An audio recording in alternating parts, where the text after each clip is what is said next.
Ok, salut. Alors aujourd'hui, je voulais parler d'un sujet assez important pour moi, comme dit dans le titre, donc comment être heureux.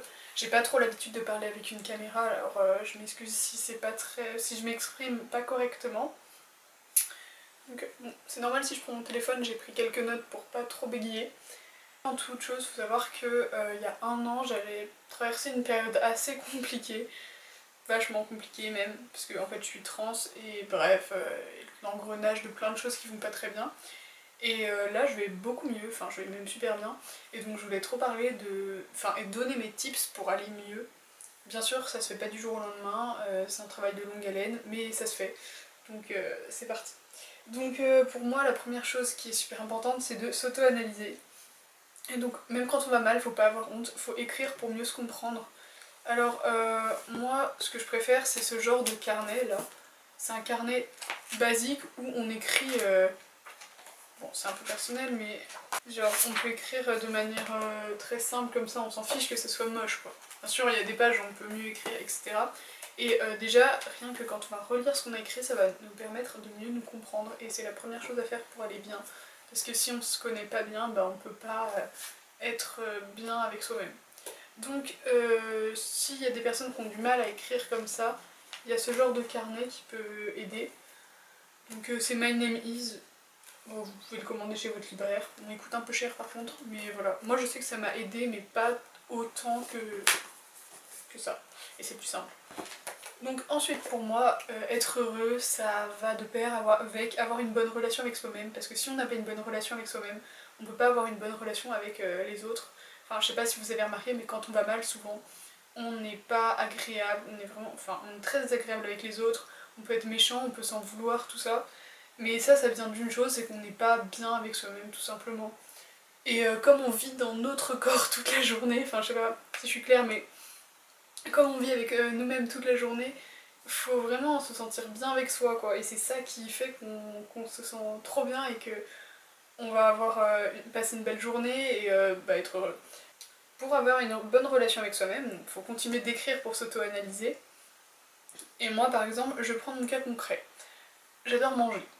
Mais après je mange très sain chez moi, enfin mes parents font des trucs ultra sains donc j'ai de la chance là-dessus, je vais pas prendre plein de poids, mais je sais que moi j'ai du mal avec la prise de poids et je sais pas pourquoi, enfin ça m'énerve moi-même mais je supporte pas avoir une once de gras sur moi et c'est horrible parce qu'on s'en fout en fait, mais voilà, c'est propre à chacun et du coup je sais que pendant que j'allais pas bien aussi, par moments je profitais pas de mes repas et je mangeais pas beaucoup parce que j'avais peur de grossir et donc maintenant bah, je me suis instauré une routine régulière de sport. Enfin, je fais du volley à côté, mais d'autres choses à la maison, pour que comme ça je puisse manger comme je veux.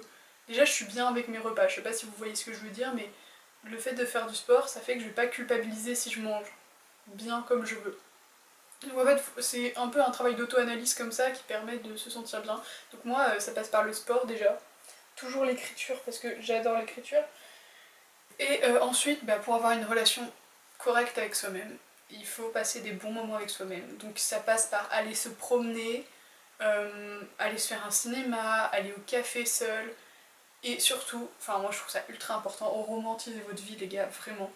Romantisez votre vie un max. C'est la meilleure chose. Par exemple, si vous avez des devoirs à faire, moi j'habite pas en ville, hein, donc franchement c'est accessible à tous ce que je vais dire là, mais euh, votre lycée, votre collège, vos études sup, enfin j'en sais rien, c'est sans doute dans une ville, et donc vous pouvez sortir des cours par exemple, et aller vous poser au café et faire vos devoirs au café. Moi je suis majeure maintenant, mais je sais que je le faisais quand j'étais mineure, et enfin il n'y a aucun souci. Au début ça peut faire bizarre de rentrer dans un lieu public comme ça et d'être seule, et je vous promets que quand vous vous acclimatez, quand vous vous sentez bien avec vous-même, même dans des lieux comme ça, et bah franchement c'est qu'il y a une grosse évolution qui se fait remarquer. J'ai l'impression que je dis n'importe quoi depuis tout à l'heure, mais en gros, si vous allez au café avec vous-même par exemple, et que vous allez, ah oui logique avec vous-même, mais que vous allez par exemple être seul au café, et que vous allez, je sais pas, faire vos devoirs, et bah ça va rendre le fait de faire vos devoirs plus stylé, et donc ça va vous faire passer une bonne journée. En gros, pour moi, pour être heureux, il faut surtout faire en sorte qu'à la fin de la journée, il y ait toujours un truc qui vous, rend, qui vous rende fier de vous, entre guillemets. Dans le sens où vous allez devoir avoir l'impression de faire quelque chose. Moi par exemple, quand j'étais dans ma période pas bien, je procrastinais à fond. Je vais parler de TikTok après. Et je procrastinais mais trop, c'était aberrant. Et donc, technique pour arrêter de procrastiner, faire des trucs. Voilà, mais je sais que c'est hyper compliqué de se motiver, mais au début ça part d'un petit truc dans la journée, il faut pas minimiser, même si c'est juste, parce que pour certains et certaines, ça va être par exemple juste faire sa machine de linge, ou se brosser les dents, je sais pas, au début ça peut partir de trucs comme ça, mais franchement soyez fiers de vous, vous avez fait un truc, et au fur et à mesure vous montez le nombre de trucs que vous faites, sortez dehors, baladez-vous baladez-vous seul, passez des moments comme ça, même des trucs tout simples par exemple. Au lieu de regarder un film comme ça, vous faites un chocolat chaud ou un thé, j'en sais rien, une tisane, et vous regardez votre film avec votre boisson, enfin ça vous fait déjà préparer un petit truc et vous sentir bien après parce que vous avez fait un truc de votre journée. Bon, maintenant je vais parler de la procrastination, parce que je pense que c'est un peu le problème de tout le monde dans notre génération, c'est TikTok en fait. Voilà, la procrastination égale TikTok. Moi j'avais TikTok. Ouais, j'avais, parce que là en fait je l'ai, mais je vais vous expliquer. En gros, j'avais TikTok et je postais parce que ça m'aidait à avoir confiance en moi, mais en fait au final ça a été beaucoup plus nocif que prévu parce que j'étais obsédée par le fait de faire des vidéos. Donc là je parle plus pour ceux et celles qui font des vidéos, mais, mais en vrai, bah si vous faites pas de vidéos, désinstallez juste. Si vous faites des vidéos et que ça vous tient à cœur, moi ce que je vous conseille c'est que moi je fais du cosplay en fait. Et avant j'avais aussi un autre compte, et enfin j'arrivais plus à désinstaller TikTok vraiment. Et je l'ai désinstallé à la fin de l'été là, déjà je commençais à être beaucoup mieux. Et en fait ce que je fais c'est que dès que je veux faire du cosplay, je réinstalle TikTok. Je fais mon cosplay et le lendemain je le désinstalle, comme ça j'ai quand même eu les retours, s'il y en a, il y en a rarement mais voilà. Mais en fait ce que je vous conseille de faire c'est vraiment de voir TikTok pas comme une appli qui doit être tout le temps sur votre téléphone parce que sinon vous allez avoir le réflexe d'aller dessus. Et je vous promets que ça se voit parce qu'au début, moi quand je désinstallais TikTok et que je le réinstallais, et ben j'avais le réflexe d'aller dessus et maintenant quand je le réinstalle juste pour faire mon cosplay, après je le touche pas de la journée et je l'oublie carrément de mon téléphone.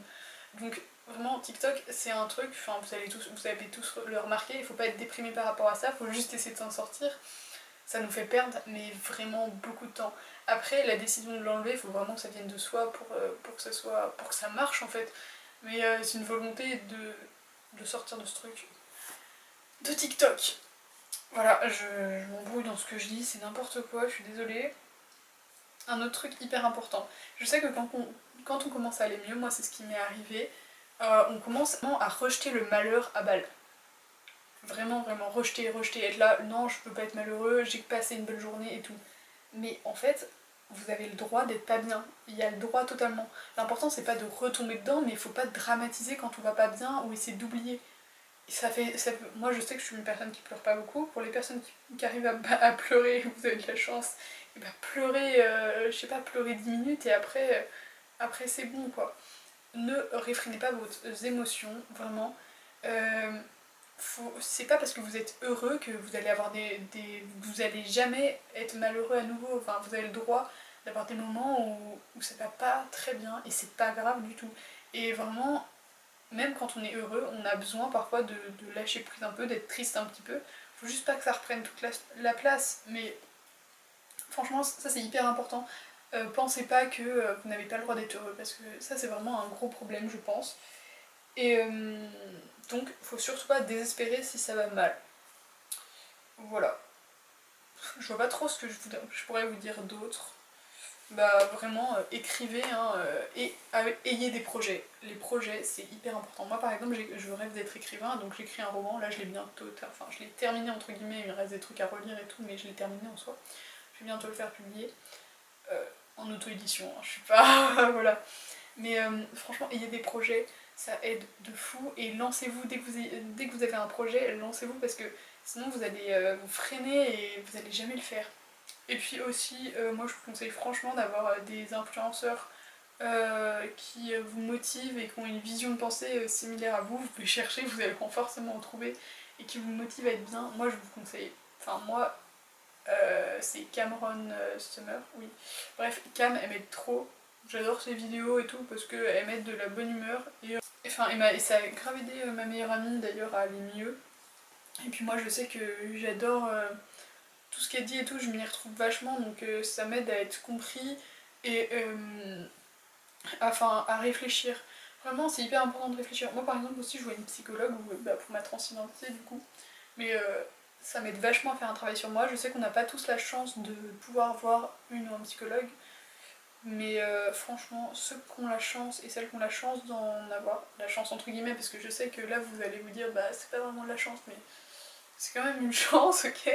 Bah, ceux et celles qui ont la chance d'avoir ça, exploite-le un maximum parce que ça peut vachement aider à aller mieux, quoi. Et franchement, écrivez comment vous vous sentez, écrivez vos humeurs quand vous allez relire ce que vous écrivez, et bah vous allez voir votre évolution déjà, voir mieux vous comprendre. Et franchement, c'est la meilleure chose à faire. Et puis même plus tard, vous serez et heureuse de voir le chemin parcouru. Bon, je pense que j'ai à peu près parlé de tout ce que je voulais parler. C'est peut-être un peu confus, je suis désolée, c'est la première fois que je tourne comme ça. Ça se trouve, j'ai jamais posté cette vidéo, mais bref. Je vous souhaite une bonne journée, une bonne soirée, n'importe quoi. Enfin, soyez heureux et ne désespérez pas si ça va pas bien parce que ça arrive à tout le monde et c'est pas un drame vraiment.